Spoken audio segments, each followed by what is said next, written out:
Turkmenistan power plant in Lebab province ready to launch.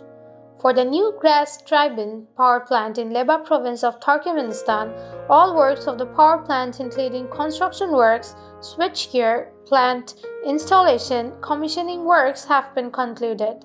The power plant is finalized and ready for launch by Sumitomo Corporation, a Japanese company, as reported by the Turkmenistan, the Golden Age. The capacity of each of the three has turbine units of the Mitsubishi Hitachi Power system is 144 megawatt. To ensure the total volume of the produced electricity in Turkmenistan on an annual basis in the next 7 years will reach up to 33 billion.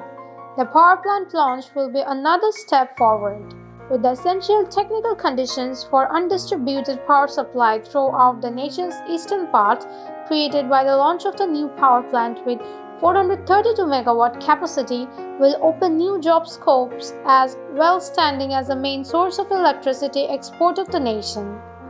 The power plant will stand as the 10th generating facility in Turkmenistan. As per the sources reported, a Japanese bank financed the project with a loan agreement with the State Bank for Foreign Economic Affairs of Turkmenistan.